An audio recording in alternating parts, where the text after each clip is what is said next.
신약성경 290쪽입니다. 우리 한 목소리로 같이 읽겠습니다. 두 번 읽습니다. 시작. 그러므로 우리가 낙심하지 아니하노니 우리의 겉사람은 낡아지나 우리의 속사람은 날로 새로워지도다. 한 번 더요. 그러므로 우리가 낙심하지 아니하노니 우리의 겉사람은 낡아지나 우리의 속사람은 날로 새로워지도다. 아멘. 사도는 바울은 계속해서 자신이 낙심하지 않는 그 이유를 말씀하고 있습니다. 우리가 읽은 이 고린도 후서 4장에서만 3번, 이게 잘 안 되네요. 3번. 우리 중고등부 어제 그냥 안 하던 농구를 밤에 이제 하다가 손가락이 꺾였습니다. 영광의 상처입니다. 영광의 상처. 3번 낙심하지 않았다. 이 4장에서 말하고 있는데요. 그 1절에 보면은 4장 1절에 보면 그러므로 우리가 이 직분을 받아 긍휼하심을 입은 대로 낙심하지 아니하고 그랬습니다. 이 예수 그리스도의 영광스러운 복음을 전하는 그 사도의 직분을 감당하는 데 있어서 낙심하지 않았다는 거예요. 여러분, 이 영광스러운 복음을 사도 바울이 전하면서 얼마나 많은 어려움과 시련과 환난을 당했습니까? 얼마나 많은 박해를 당했습니까? 그럼에도 바울은 낙심하지 않았다, 그렇게 말하고 있어요. 그리고 그 이유와 비결은 뭐라는 거예요? 거기 보니까 하나님으로부터 받는 그 은혜와 긍휼을 힘입었기 때문에 낙심하지 않을 수 있었다. 1절에 그렇게 말하고 있고요. 그리고 이제 8절에 보면 이제 두 번째 낙심하지 않았다고 말하는데요. 우리가 지난주에 살펴본 것처럼 비록 사방으로 우겨쌈을 당하고 수없이 많은 답답한 일을 만났지만은 그럼에도 낙심하지 않았다는 것입니다. 그리고 그럴 수 있었던 그 비결이 뭐라는 거예요? 우리가 비록 질그릇이지만 그렇기 때문에 연약함과 깨어지기 쉬움과 그 상하기 쉬운 약함을 가지고 있지만은 그러나 질그릇된 우리 속에 보물이신 보배이신 예수 그리스도를 넣어주시고 또 그 예수를 죽음에서 살리시는 그 부활의 능력으로 하나님께서 우리도 다시 살리실 것을 믿었기 때문에 사방으로 우겨쌈을 당하고 압박을 당하고 답답한 일을 수없이 만났음에도 많은 시련과 환난 가운데도 낙심하지 않을 수 있었다, 이렇게 말하고 있습니다. 이제 오늘 본문에서는 이제 세 번째 낙심하지 않은 이유를 말씀하는데요. 그 비결이 뭐라는 거예요? 우리가 읽은 오늘 본문 말씀에 보니까 우리의 겉사람은 비록 낡아지지만 우리의 속사람은 하나님의 은혜로 날마다 새로워지기 때문이다, 이렇게 말하고 있어요. 우리가 읽은 오늘 본문 말씀에 보면요, 사도 바울이 겉사람과 속사람을 서로 대조하고 있습니다. 겉사람과 속사람을 우리가 아주 단순하게 말하면은 우리의 육체와 영혼, 이렇게도 단순하게 말할 수 있을 거예요. 여러분, 모든 사람의 육체는 겉사람은 늙고 낡아집니다. 한 사람도 예외가 없습니다. 여기 우리 지금 10대 청소년 또 우리 청년들도 있습니다만은 우리 청소년 청년들은 이런 말씀이 별로 실감이 안 될 거예요. 내 몸이 늙는다, 내 겉사람이 낡아진다, 이게 전혀 체감이 안 될 겁니다. 오히려 청소년 때는 어떻습니까? 막 더 나이 들고 싶어 하잖아요. 빨리 어른이 되고 싶어 합니다. 그러니까 오늘 보면 이런 말씀 보면 별로 은혜가 안 될 수 있어요. 마음에 안 와닿을 수 있어요. 우리 10대, 20대 때는 어떻습니까? 젊고 싱싱하죠. 피부가 막 윤기가 있고 막 탱글탱글하죠. 화장을 안 해도 너무너무 이쁩니다. 근데 또 안 그러죠. 우리 20대 막 초반 청년들은 막 기를 쓰고 화장을 하려고 하는데 요즘은 20대 청년이 아니라 이 청소년들도 아니고 초등학교 때부터 화장을 하려고 하고 엄마는 못하게 막으려고 하고 막 전쟁 아닌 전쟁을 치른다고 해요. 참 이해가 안 되죠. 그러면 평생 할 텐데 그 뭘 벌써부터 하려고 하는지 이해가 안 되는데 그렇다고 하더라고요. 어쨌든 여러분 이 10대, 20대 너무 좋은 때죠. 젊고 건강할 때입니다. 그런데 여러분 이제 30대만 넘어 보십시오. 그러면 이제 벌써 막 얼굴에 잔주름이 생긴다, 뭐 기미가 생긴다, 뭐 주근깨가 생긴다, 뭐 선크림 발라야 된다. 그러니까 남자들도 마찬가지입니다. 10대, 20대는요, 뭐 운동해도, 축구해도, 막 2-3시간씩 해도 한숨 때리고 일어나면은 막 금방 몸이 회복이 됩니다. 근데 이제 시간이 좀 흐르고 이제 조금 이제 나이가 들면은 이제 30대 넘어가면 어떻습니까? 이게 근력도 좀 떨어지고, 몸이 쉽게 피곤해지고, 또 피곤하면 잘 회복도 좀 더뎌요. 느려져요.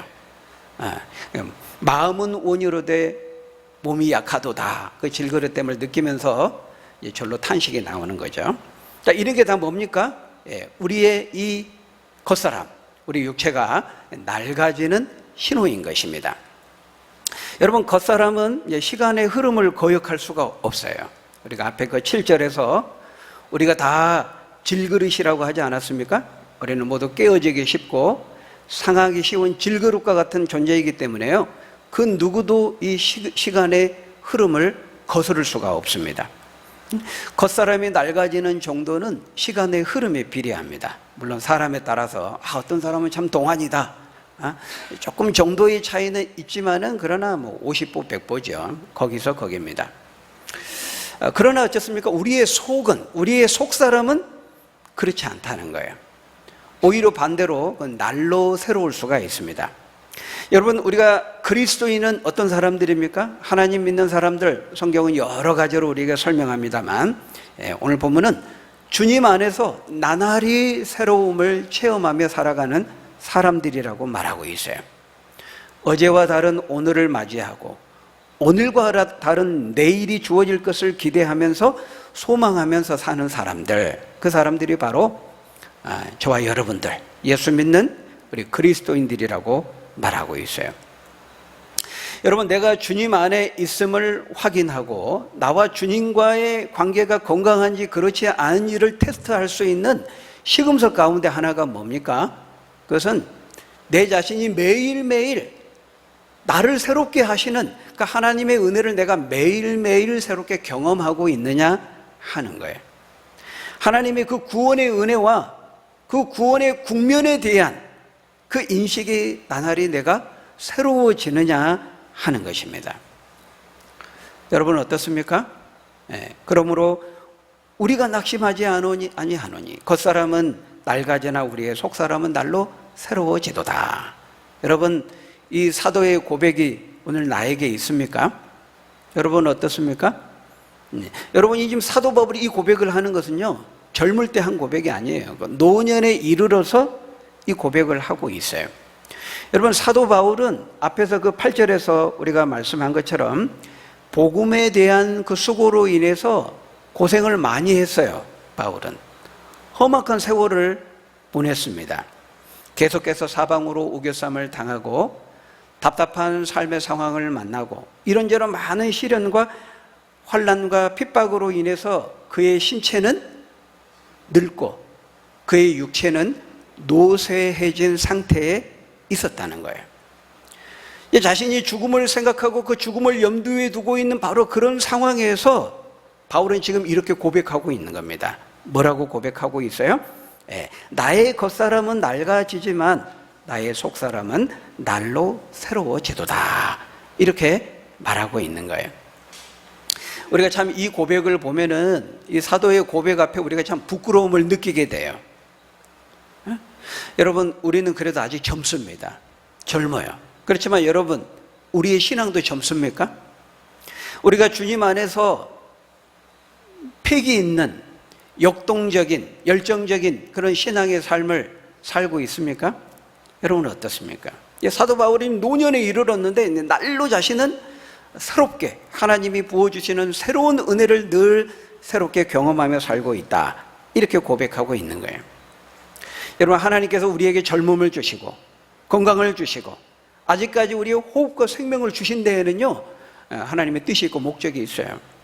바로 오늘 본문에서 말하는 것처럼 날마다 새롭고 뜨겁고 열정적이고 패기 있고 역동적인 그런 삶을 살기를 기대하시면서 우리에게 젊음을 주시고 생명을 주시고 건강을 허락해 주셨다는 거예요.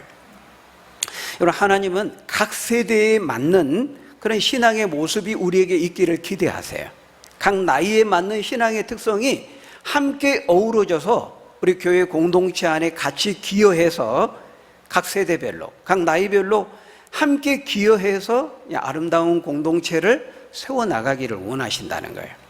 여러분, 각 세대별로 그 특징이 있잖아요. 아이는 아이다워야 되고 청년은 청년다워야 돼요. 아이다운 순수함, 청년다운 패기와 기백, 중년의 안정감, 노년의 원숙함, 성숙함, 이게 다 필요한 거예요. 그래서 하나님은요, 교회로 우리를 부를 때 젊은이들만 교회를 구성하지 않아요. 각 세대별로, 각 나이별로, 어린아이부터 노년에 이르기까지, 우리 아이들 유초등부, 중고등부, 청년, 중년, 노년에 이르기까지, 장년에 이르기까지 골고루 모든 세대들이 함께 한 공동체 안에 부르심을 받아서 주님의 몸된 교회를 이루게 하신, 거기에는 하나님의 뜻이 있는 거예요. 그러니까 연예인들만 이루어진 연예인 교회, 청년들만 이루어진 청년 교회, 이건 다 건강하지 못해요.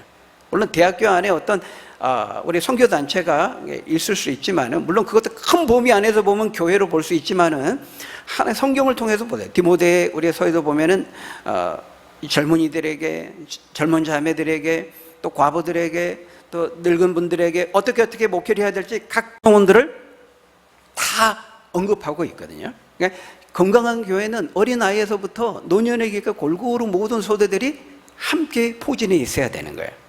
그러면서 각 세대가 가지는 그런 강점들, 그런 특성들이 함께 조화되고 어우러져서 그럴 때 공동체의 그 시너지, 그 능력이 나타나게 되는 거죠. 그러니까 하나님께서 공동체 안에 각 세대들을 함께 부르신 거예요.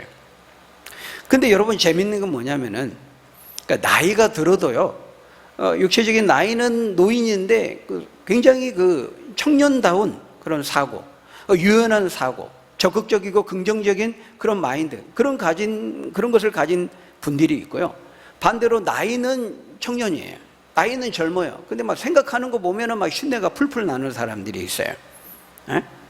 여러분, 우리가 알아야 되는 것은 이런 육체적인 나이와 정신적인 나이는 항상 일치하지 않는다는 거예요. 그래서 경로당에서도 이제 청년부로 와야 될 사람이 있고, 또 청년부에서도 또 경로당으로 가야 될 사람이 있어요. 우리 교회 얘기는 아니고 다른 교회.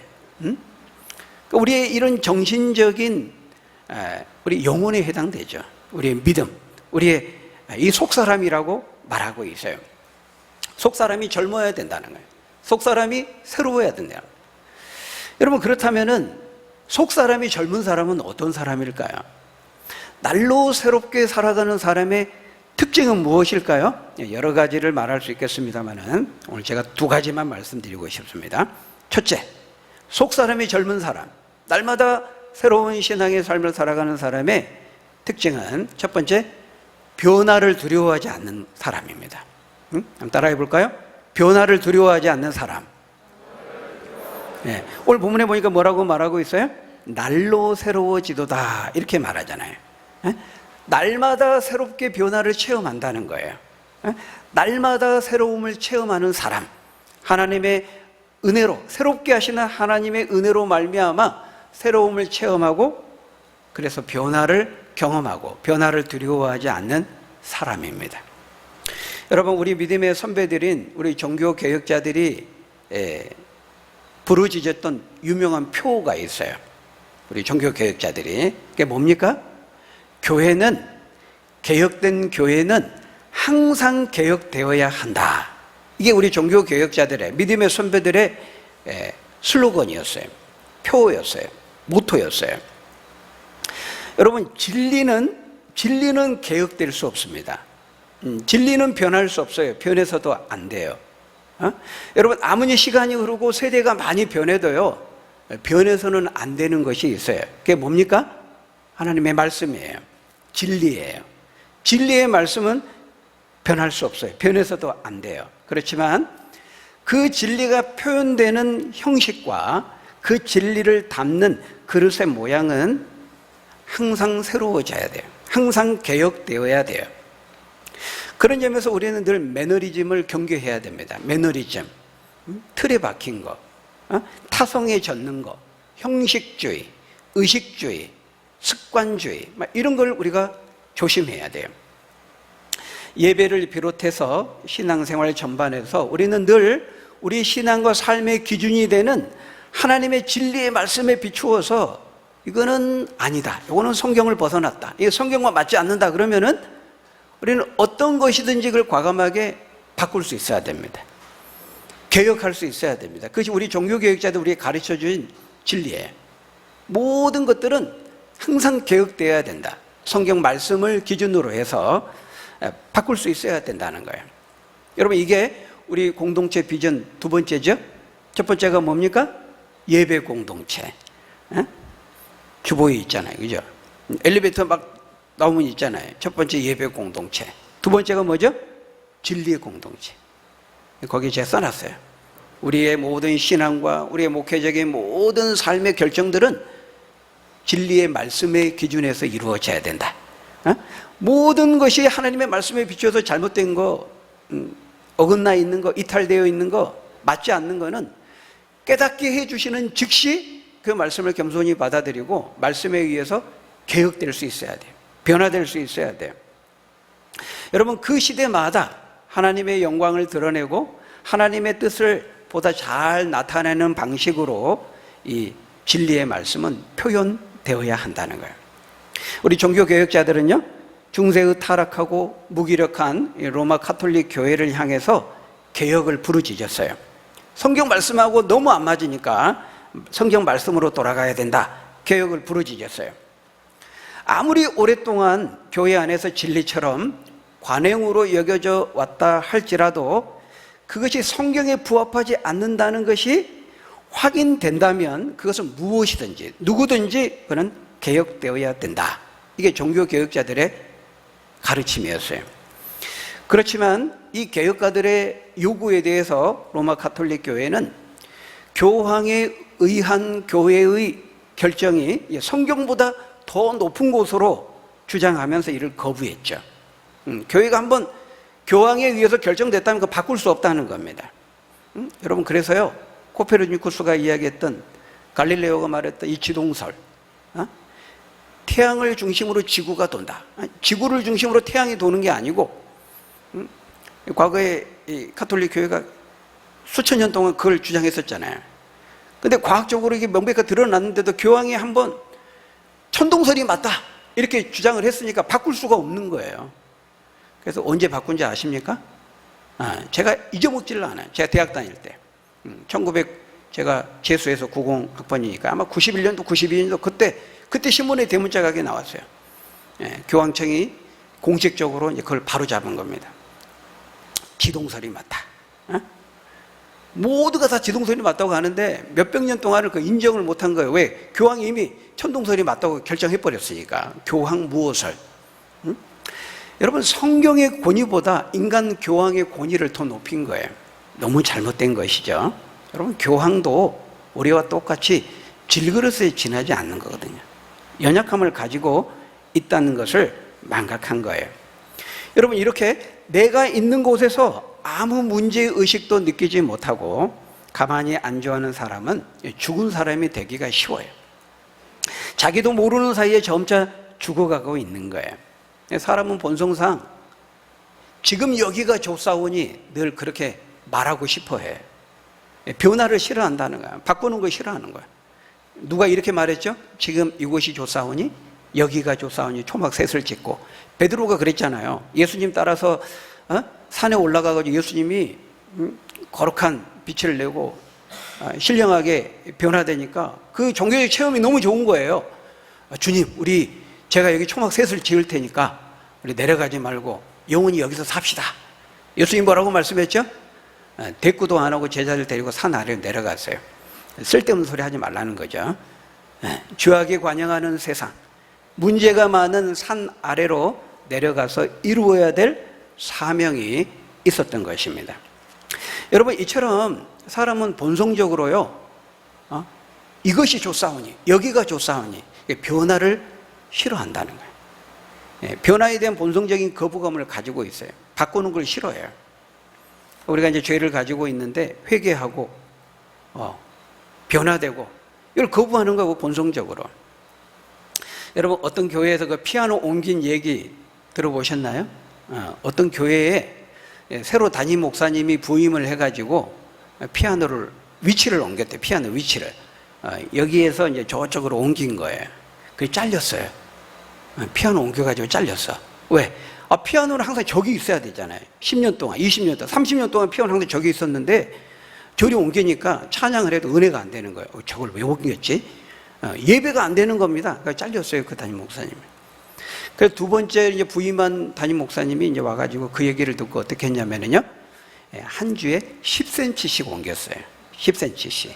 그러니까 1년 지나서 이제 완전히 옮긴 거예요. 안 잘렸어요. 급격한 변화에 대한 거부감을 가지고 있다는 것을 보여주는 것이죠. 여러분, 이게 뭐 우스갯소리인지는 모르겠습니다만은 그만큼 우리가 변화를 기피하고 싫어한다는 거예요. 여기가 좋사오니. 근데 이런 경향은, 지금 주어진 현실에 안주하려고 하는 이런 경향은 나이가 들어갈수록 더 심해요. 그래서 노년에 이를수록 우리는 새로운 것에 도전하기보다는 있는 현실에 더 안정감을 찾는 것입니다. 이런 안정감은 강점이 될 수도 있고 약점이 될 수도 있어요. 중요한 것은 하나님의 뜻이죠. 여러분, 하나님께서요, 오늘날 아브라함에게 찾아오셨잖아요. 그때 아브라함의 나이가 70이 넘을 때였습니다. 아브라함이 찾아오셔가지고 뭐라 그랬죠? 떠나라.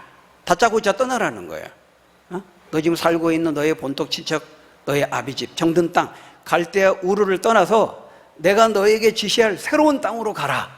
이랬단 말이에요. 엄청난 모험을 명령하신 겁니다. 그 정든 땅, 자신의 고향, 친척집, 그것을 뒤로 하고 낯설고 새로운 땅으로 가라는 거예요. 아브라함이 갔어요, 안 갔어요? 갔어요. 하나님의 말씀을 따라 믿음을 가지고 간 겁니다. 엄청난 모험을 감행한 거죠. 여러분, 바로 이런 사람, 이런 믿음이 바로 하나님의 새로우심을 경험하는 사람의 모습이라는 거예요. 여러분, 갈렙은 어떻습니까? 하나님의 사랑 갈렙, 나이 85세가 되어서도요, 스스로 과감하게 전쟁에 참여하겠다고 선언했어요. 이스라엘 백성들이 적과 꿀이 흐르는 가나안 땅을 이제 정복해야 되는데 복병을 만난 겁니다. 앞에 헤브론 땅이 기다리고 있는 거예요. 초롱성처럼. 너무 견고한 땅이에요. 아낙 자손들, 거인 자손들이 포진하고 있는. 그 이스라엘 백성들이 아무도 나서려고 하지 않는 거예요. 헤브론 땅을 취하려고 하지 않는 거예요. 정복하기 쉬운 땅만 서로 눈치 보면서 헤브론 땅은 가려고 하지 않는 거죠. 그때 누가 나선 거예요? 85세의 노인 갈렙이 나선 것입니다. 담대하게. 이 산지를 나에게 주소서. 여러분 알죠? 찬양도 있잖아요. 이 산지를 나에게 주소서. 85세의 노인 갈렙이 그렇게 담대한 믿음을 가지고 앞장선 것입니다. 여러분, 여호수아 14장 10절에서 12절 우리 한번 같이 읽어볼까요? 조금 길지만 한번 읽어보겠습니다. 시작. 이제 보소서, 여호와께서 이 말씀을 모세에게 이르신 때로부터 이스라엘이 광야에서 방황한 이 45년 동안을 여호와께서 말씀하신 대로 나를 생존하게 하셨나이다. 오늘 내가 85세로 돼 모세가 나를 보내던 날과 같이 오늘도 내가 여전히 강건하니 내 힘이 출입에 감당할 수 있으니 그날에 여호와께서 말씀하신 이 산지를 지금 내게 주소서. 당신도 그날에 들으셨거니와 그곳에는 아낙 사람이 있고 그 성읍들은 크고 견고할지라도 여호와께서 나와 함께 하시면 내가 여호와께서 말씀하신 대로 그들을 쫓아내리이다 하니. 이건 너무 멋진 고백 아닙니까? 85세의 노인인데 청년들도 다 나서기를 꺼려하는 망설이는 그 상황에서 85세의 노인이 내가 가겠습니다. 이 산지를 하나님이 이 땅을 적과 꿀이 흐르는 우리에게 약속하셨으니까 하나님이 우리와 함께 하실 것을 믿고 가겠습니다. 이렇게 선언하면서 돌격 앞으로, 그런 겁니다. 돌격 앞으로. 여러분, 그 어떤 청년에게도 없는 그런 패기, 기백 아닙니까? 일반적으로 여러분 한 70이 넘으면 어때요? 효도 관광이나 갈 때이지 새롭게 벤처기업 할 때라고는 생각하지 않잖아요. 근데 이 85세의 이 갈렙이 나선 거예요. 물론 여러분, 그렇다고 해서 우리가 그러니까 지금 있는 거 다 그냥 때려치우고 다 무조건 새롭게 도전하고 시도하고 개척하고 뭐 그러라는 말은 아니에요. 중요한 것은 하나님의 뜻과 인도하심이죠. 하나님의 뜻이 있다면 아브라함처럼 가라, 그러면 가는 겁니다. 새로운 삶을 향해서, 새로운 곳을 향해서, 새로운 일을 향해서 새 일을 행하실 하나님을 바라보면서 하나님이 가라 그러면 아브라함처럼 가는 거예요. 갈렙처럼 하나님이 함께 하시니까 가라 그러면은 돌격 앞으로 나아가는 것입니다. 이것이 날마다 하나님의 은혜를 새롭게 경험하며 살아가는 사람의 모습이라는 거예요. 지금 내 나이가 몇 살인데, 내가 지금 주어진 환경이 이런데 이런저런 여건 따지고 조건 따지고 그런 것이 아니고 하나님이 가라 하시면 가고 하라 하시면 하고, 여러분, 하나님의 뜻이고 하나님의 기름면요, 뭐가 확실합니까? 하나님이 반드시 함께 하신다는 것이 확실하잖아요. 하나님이 함께 하시면 감당할 수 있는 능력을 주시는 거거든요. 날로 새롭도다. 나를 새롭게 할 것이고, 새 일을 행하실 하나님께서 내가 생각하지 못하는 크고 놀라운 은밀한 일을 행하실 것을 우리가 믿고 믿음으로 나아가는 것이죠. 바로 이것이 변화를 두려워하지 않는, 날로 새롭게 은혜를 경험하며 그 새롭게 하시는 하나님의 은혜를 힘입어서 살아가는 사람의 모습이라는 거예요. 변화를 두려워하지 않는 겁니다. 하나님이 주신 변화를 두려워하지 않는 사람, 첫 번째고, 두 번째는 뭡니까? 날로 새로운 사람의 특징이 뭐예요? 배우기를 멈추지 않는 겁니다. 날마다 새롭도다. 새롭게 하시는 하나님의 은혜를 경험하는 사람의 그 특징적인 모습 가운데 하나는요, 늘 배우기를 멈추지 않아요. 늘 배우려고 해요. 누구를 통해서든 어디 있든지 항상 이 배우려고 하는 그 마음을 가져요. 모든 일에 끊임없이 호기심을 나타냅니다. 모든 일에 늘 왜?라는 질문을 던집니다. 그냥 무심코 넘기지 않아요. 대수롭게 넘기지 않습니다. 뭔가 하나라도 배우려고 하고 알려고 해요. 늘 하나님의 새로운 은혜를 체험하며 그 은혜의 능력을 힘입어 살아가는 사람을 보면 그렇다는 거예요. 끊임없이 배우려고 하는 거예요. 응?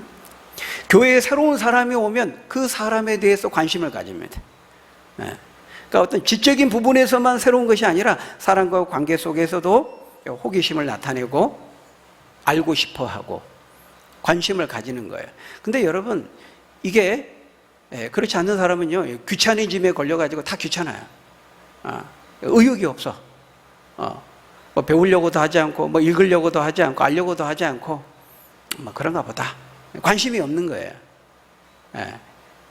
여러분, 우리 믿는 사람들은 그러면 안 돼요. 끊임없이 뭔가 호기심을 나타내. 호기심이 있다는 거, 배우려고 한다는 건 여러분 살아있다는 또 다른 증거예요. 우리의 속사람은 날로 새로워지도다. 늘 새로운 것을 갈망하고 새롭게 부어주신 하나님의 은혜를 갈구하는 거죠. 여러분 어떻습니까? 혹시 여러분 가운데 이 구원에 대한 지식과 하나님에 대한 지식에 있어서 나는 더 이상 배울 게 없어, 혹시 그렇게 생각하는 사람이 있습니까? 여러분, 그 사람은요, 알아야 돼요. 점차 내가 퇴보하고 있고 영적으로, 육적으로, 영적으로 뿐만 아니라 육적으로 좀 죽어가고 있는 거예요. 얼마 전에 뉴스 보니까 80이 넘었는데 막 영어를 배우고 미술을 배우고 막 그러더라고요, 노인들이. 그러니까 뭔가 끊임없이 배우려고 하는 거예요. 여러분, 이건 살아있다는 증거이거든요. 그래서 여러분, 우리가 뭐 하나님에 대해서 뭐 다 배웠어. 내 신앙생활 경력이 지금 몇십 년인데, 내가 지금 교회 다닌 지가 몇 년인데, 뭐 성경 공부, 그거 다 그 초신자 때나 그때 하는 거지, 유치하게. 내가 지금 교회 생활한 지가 몇 년인데 나 그런 거 다 뗐어. 성경 공부하자고 하면 반응이 없어요. 옛날에 그거 다 했다고, 다 뭔지 내가 다 안다고 관심이 없는 겁니다. 우리 독서 성경 모임 이렇게 하면은 우리 두 분 장로님은 항상 참여하세요. 예, 너무 감사해. 여러분 그 겸손하시기도 한 겁니다. 그게 여러분 이 사람이 교만해지면요 말씀을 듣지 않아요. 그 반대도 성립을 해요. 여러분 하나님 말씀을 듣지 않으면 어떻게 될까? 그 영혼이 필경 교만에 이르게 돼요. 악순환에 빠지는 거예요. 그러니까 교만하면 말씀이 안 들려오는 겁니다. 그래서 여러분이 한번 점검해 보셔야 돼요. 내가 하나님의 말씀을 읽어도 들어도 아무런 감동이 없고 마음에 울림이 없고 도전이 안 되고 도대체 뭔 말인지 모르고 지금 이 시간에도 설교를 듣는데 잠만 오고 도대체 뭔 말인지 모르고 아무런 은혜도 안 되고, 여러분 이거는 매우 심각한 내 영혼이 병들었다는 심각한 사인이에요. 적신호예요. 그냥 넘기면 안 돼요. 여러분 그러지 않는 겁니다. 우리 안에 성령이 계시고 하나님이 은혜로 늘 우리를 새롭게 하는 우리가 하나님의 자녀라면요, 하나님의 말씀에 대한 갈망과 갈급함이 내 안에 있어야 돼. 하나님의 모든 축복은 다 무엇을 통로로 우리에게 주어집니까? 하나님의 말씀을 통로로 해서, 하나님의 말씀을 매개로 해서 나에게 주어지기 때문에요. 믿음은 하나님의 말씀을 들으면서 난다 그랬잖아요. 하나님의 말씀을 듣는데 아무런 감동도 도전도 은혜도 안 된다, 아무런 마음의 울림이 없다. 여러분 이거는 심각한 문제인 것입니다. 왜냐하면요, 일단 물질적인 축복이든 어떤 축복이든요, 일단은 말씀에 대한 은혜를 매개로 통로로 해서 우리에게 하나님이 은혜와 축복을 주신다는 거예요.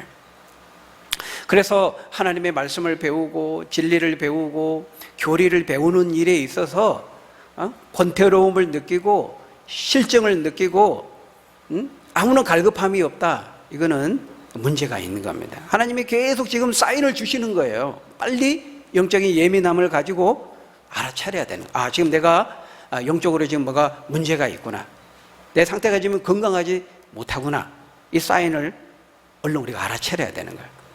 여러분 하나님의 세계는요, 하나님의 그 은혜의 세계는 그 깊이와 높이와 크기와 길이가 무궁무진해요. 밑바닥을 보이지 않아요. 다함이 없어요.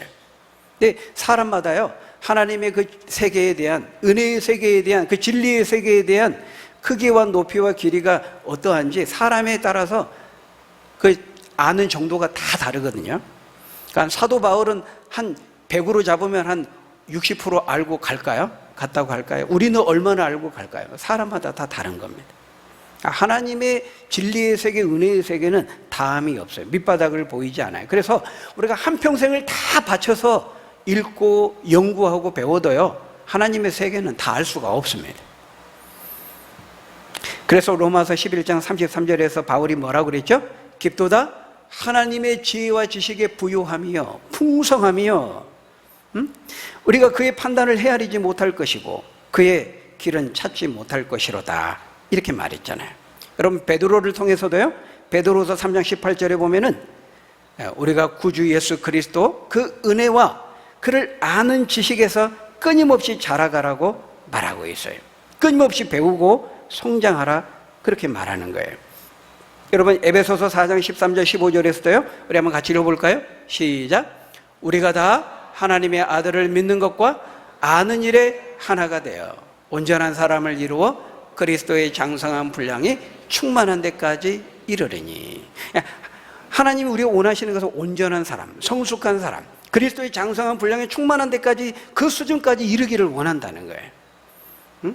근데 그 신앙의 수준이 다 다르거든요. 나는 선을 정해가지고 난 여기까지만 만족하고 하나님 나라에 갈 거야. 그럼 그 사람은 거기까지인 겁니다. 이게 우리가 거룩한 불만족을 품어야 돼. 그런 점에서는 끊임없이 그런 갈망을 가져야 돼. 야곱이 천사와 씨름하면서 나를 축복하지 않으면 당신을 보낼 수 없습니다. 이거 가지고 안 됩니다.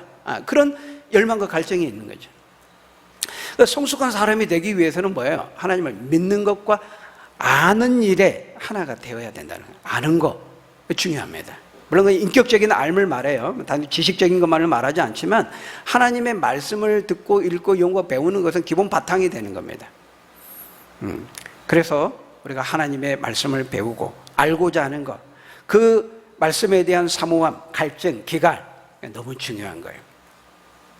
여러분, 하나님의 진리와 교리에 대해서 더 배우고 싶고 알고 싶고 그런 갈망이 과연 나에게 있느냐, 우리가 돌아봐야 하는 거예요. 여러분, 살아있다는 것은, 젊다는 것은, 나에게 생명이 있고 자란다는 것은 뭐예요? 계속해서 새로운 것에 대한 호기심을 가지고 배우고자 하는 겁니다. 여러분, 우리 어린 자녀들, 생명을 가지고 있는 어린 자녀들 보세요. 어떻습니까? 우리 어린 자녀들 같이 있으면요, 귀에서 피가 나요. 그죠? 끊임없이 물어봐. 아빠, 저건 뭐야? 저건 나무야. 무슨 나무야? 저거 대추나무야. 저거는 왜 저기에 서 있어? 저건 무슨 열매가 맺어? 대추가 맺으니까 대추나무라고 하지. 아빠 먹어봤어? 먹어봤지. 맛있어? 맛있지. 왜 나는 안 줘? 막 그러면서 끝이 없어요. 왜? 날마다 새롭거든요. 모든 게 낯설고 새롭거든요. 늘 신기하고 놀라운 거예요. 그래서 끊임없이 물어보는 겁니다. 이게 바로 이제 생명을 가진 자라나는 아이의 특성이라는 거예요. 여기 우리 자녀들도 있고 우리 청년들도 있습니다만은, 여러분, 우리가 이 하나님의 영적인 지식, 방금 말씀드린 우리가 하나님의 말씀을 배우는 데 있어서도 우리가 열심을 내야 되지만은요, 우리가 세상 학문을 공부하는 데 있어서도 우리는 배우기를 멈추지 말아야 돼요. 우리 자녀들, 우리 청년들. 왜 그렇습니까? 우리는 이 세상을 정복해야 되는 하나님의 군사로 부름을 받았거든요. 우리가 세상을 정복하기 위해서는 우리 싸움의 대상은 세상에 대해서 알아야 되잖아요. 그래서 우리가 공부해야 되는 거예요. 여러분, 하나님께서 아담을 만드신 다음에 아담에게 미션을 주셨거든요. 사명을 주셨어요. 뭐라고 말씀했습니까? 너는 생육하고 번성하여 땅에 충만하고 땅을 정복하고 다스리고 관리하고 보존하고 지키라 그랬잖아요. 여러분, 그 미션과 사명을 잘 감당하기 위해서는 우리가 하나님 만드신 이 피조 세계에 대해서, 이 세상에 대해서 우리가 배우고 연구하고 실력을 쌓아야 되는 것입니다. 그래야 하나님 맡긴 그 사명을 감당할 수 있는 거거든요. 우리가 공부하는 것은 좋은 대학에 가서 돈 많이 벌기 위해서가 아니고 우리에게 맡겨주신 이 청지기로서의 사명을 잘 감당하기 위해서 우리가 세상 공부도 하고 연구하고 열심히 실력을 키우고 그렇게 해야 되는 것이죠. 여러분, 말씀을 마치겠습니다. 지금 사도는 늙은 노년에 이르러서 말하고 있어요. 날마다 새롭다고 고백하고 있어요. 뭐가 그렇게 새로웠을까요? 예수 그리스도의 십자가의 은혜를 체험하는 데 있어서 그는 늘 새로웠다는 거예요. 그리고 바로 그 그리스도를 아는 지식에 있어서 그는 늘 새로웠다고 고백하고 있어요. 그리고 그 영광스러운 그리스도의 복음을 전하는 사역에 있어서 늘 새로웠다고 고백하고 있어요. 왜? 늘 함께 하시는 하나님의 손길을 경험하고 새 일을 행하시는, 우리가 알지 못하는 크고 놀라운 일을 행하시는 그 하나님의 손길을 경험하고 체험하면서 그는 늘 새로우신 하나님에 대해서 고백하고 있는 것을 볼 수가 있어요. 여러분, 우리가 우리 주변의 삶의 상황들을 보면 우리 낙심하기에 충분합니다. 어떤 상황에도 낙심치 마시고, 우리의 겉사람, 이 겉사람을 둘러싸고 있는 삶의 환경은 우리를 낙심케 할지 몰라도 우리를 새롭게 하시는 그 하나님의 은혜를 힘입어서 그 하나님을 바라보면서 어떤 상황 속에서도 낙심하지 말고 끊임없이 우리가 도전하고 변화를 두려워하지 말고 새 일을 행하실 하나님을 바라보면서 믿음으로 승리하는 저희 여러분들이 다 되시기를 예수님의 이름으로 간절히 축원합니다. 우리 기도하겠습니다. 아버지 하나님, 우리의 겉사람은 낡아지고 우리의 겉사람을 둘러싸는 삶의 환경은 우리를 낙심케 하기에 충분하지만, 그러나 그 모든 것을 감당하고도 남음이 있는 새롭게 하시는 하나님의 은혜의 능력이 있음을 우리가 알고 그 능력을 힘입어서 어떤 상황에도 낙심치 말고 이기며 승리할 수 있는 우리 믿음의 사람들 다 될 수 있도록 축복해 주옵소서. 예수님 이름으로 기도합니다. 아멘.